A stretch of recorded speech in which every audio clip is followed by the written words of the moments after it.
for our continued reading of the Bible through the year 2025 from the English Standard Version of the Bible by Crossways Publishing, a division of Good News Publishing of Wheaton, Illinois.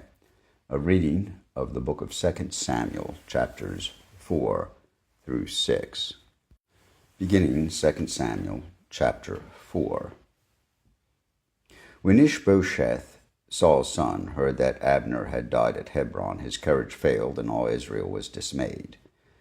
Now Saul's son had 2 men who were captains of raiding bands. The name of one was Baanah, and the name of the other was Rechab, sons of Rimmon, a man of Benjamin from Beeroth.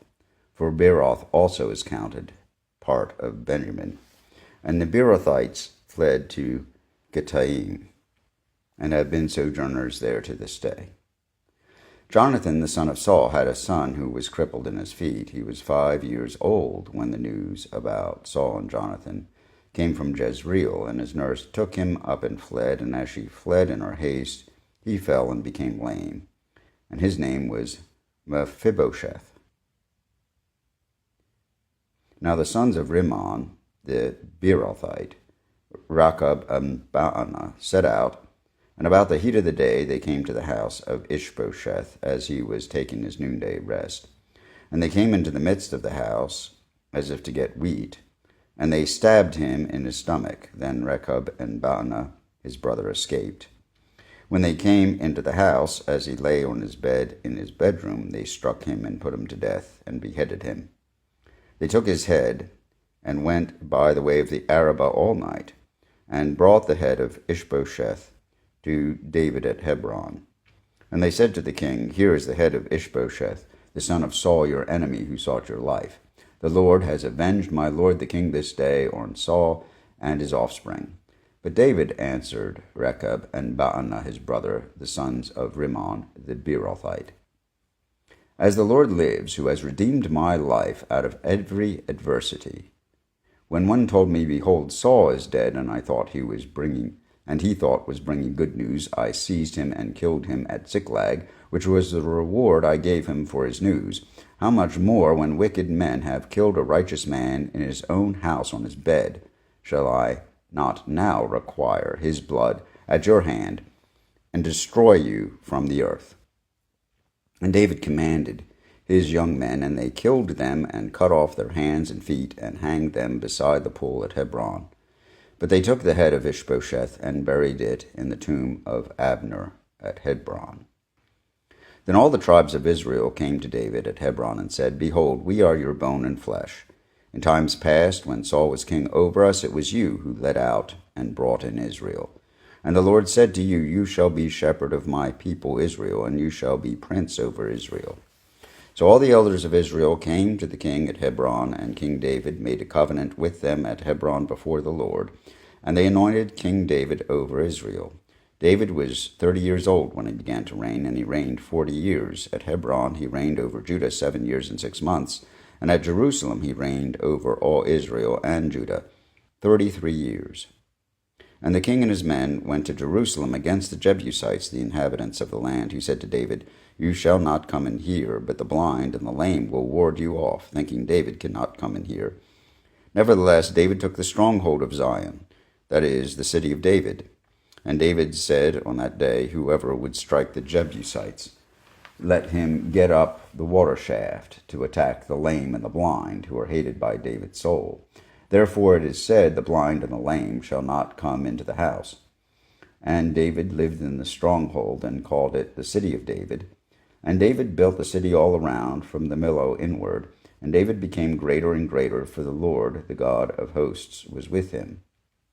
And Hiram, king of Tyre, sent messengers to David, and cedar trees, also carpenters and masons, who built David a house. And David knew that the Lord had established him king over Israel, and that he had exalted his kingdom for the sake of his people Israel. And David took more concubines and wives from Jerusalem after he came from Hebron, and more sons and daughters were born to David.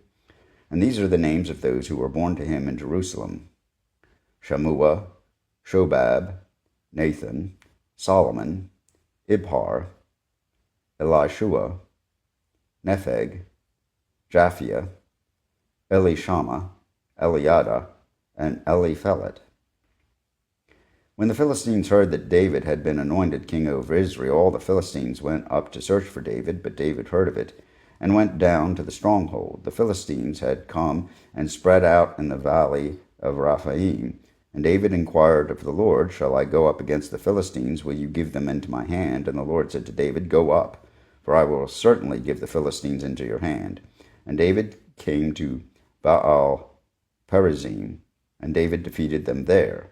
And he said, "The Lord has broken through my enemies before me like a breaking flood." Therefore the name of that place is called Baal-perazim. And the Philistines left their idols there, and David and his men carried them away. And the Philistines came up yet again and spread out in the valley of Rephaim. And when David inquired of the Lord, he said, "You shall not go up. Go around to their rear and come against them opposite the balsam trees. And when you hear the sound of marching in the tops of the balsam trees, then rouse yourself, for then the Lord has gone out before you to strike down the army of the Philistines." And David did as the Lord commanded him, and struck down the Philistines from Geba to Gezer. David again gathered all the chosen men of Israel, 30,000. And David arose and went with all the people who were with him from Baal-Judah to bring up from there the ark of God, which is called by the name of the Lord of hosts, who sits on the cherubim. And they carried the ark of God on a new cart, and brought it out of the house of Abinadab, which was on the hill. And Uzzah and Ahio, the sons of Abinadab, were driving the new cart with the ark of God, and Ahio went before the ark. And David and all the house of the Israel were celebrating before the Lord with songs and lyres and harps and tambourines and castanets and cymbals. And when they came to the threshing floor of Nacon, Uzzah put out his hand to the ark of God and took hold of it, for the oxen stumbled. And the anger of the Lord was kindled against Uzzah, and God struck him down there because of his error, and he died there beside the ark of God. And David was angry because the Lord had broken out against Uzzah, and the place is called Perez Uzzah unto this day. And David was afraid of the Lord that day, and he said, "How can the ark of the Lord come to me?" So David was not willing to take the ark of the Lord into the city of David, but David took it aside to the house of Obed-Edom the Gittite. And the ark of the Lord remained in the house of Obed-Edom the Gittite 3 months. And the Lord blessed Obed-Edom and all his household. And it was told King David, "The Lord has blessed the household of Obed-Edom and all that belongs to him because of the ark of God." So David went and brought up the ark of God from the house of Obed-Edom to the city of David with rejoicing. And when those who bore the ark of the Lord had gone 6 steps, he sacrificed an ox and a fatted animal. And David danced before the Lord with all his might, and David was wearing a linen ephod. So David and all the house of Israel brought up the ark of the Lord with shouting and with the sound of the horn. As the ark of the Lord came into the city of David, Michal, the daughter of Saul, looked out of the window and saw King David leaping and dancing before the Lord, and she despised him in her heart. And they brought in the ark of the Lord, and set it in its place inside the tent that David had pitched for it. And David offered burnt offerings and peace offerings before the Lord. And when David had finished offering the burnt offerings and the peace offerings, he blessed the people in the name of the Lord of hosts, and distributed among all the people, the whole multitude of Israel, both men and women, a cake of bread, a portion of meat, and a cake of raisins to each one. Then all the people departed, each to his house. And David returned to bless the household. But Michal, the daughter of Saul, came out to meet David and said, "How the king of Israel honored himself today, uncovering himself today before the eyes of his servants, female servants, as one of the vulgar fellows shamelessly uncovers himself." And David said to Michal, "It was before the Lord who chose me above your father and above his house, to appoint me as prince over Israel and the people of the Lord. I will celebrate before the Lord. I will make myself yet more contemptible than this. I will be abased in your eyes. But by the female servants of whom you have spoken, by them I shall be held in honor. And Michal, the daughter of Saul, had no child to the day of her death. Here ends the reading of 2 Samuel, chapters 4 through 6, in the English Standard Version of the Bible by Crossways Publishing, a division of Good News Publishing of Wheaton, Illinois.